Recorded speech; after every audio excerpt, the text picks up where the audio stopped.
Hello बच्चों, let's read the question. The question says answer on the basis of your understanding of the following paragraph and the related study material. There is a difference in a way we use term work in day-to-day life and we use it in science. अब हमें question क्या given है?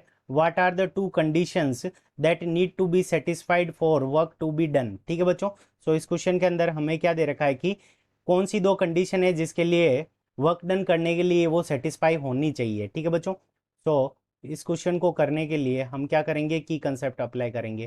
सो की concept, और की concept के अंदर हम क्या करेंगे कि वर्क डन का जो हमारा फॉर्मूला है उसको देखेंगे। तो वर्क डन का जो हमारा फॉर्मूला है W is equals to, W यहाँ पे वर्क डन है is equals to F multiplied by S।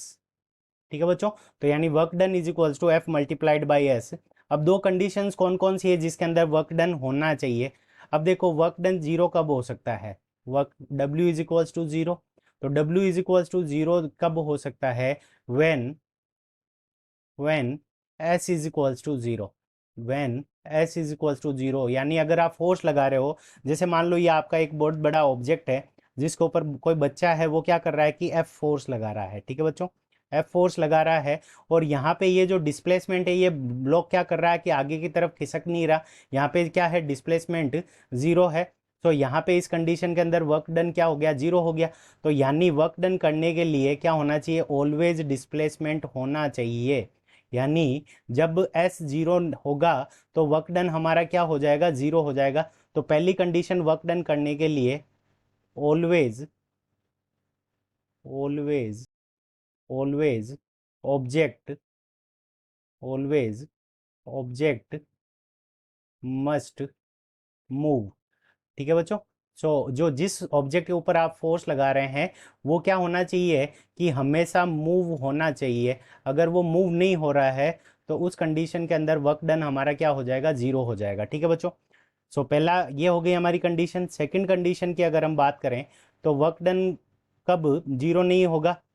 तो देखो, अब हमने क्या किया कि यहाँ पे फोर्स लगाया F और इसके अंदर डिस्प्लेसमेंट हो गया ऊपर की तरफ। ठीक है बच्चों, सो इस कंडीशन के अंदर भी जो वर्क डन होगा वो हमारा क्या हो जाएगा, जीरो हो जाएगा।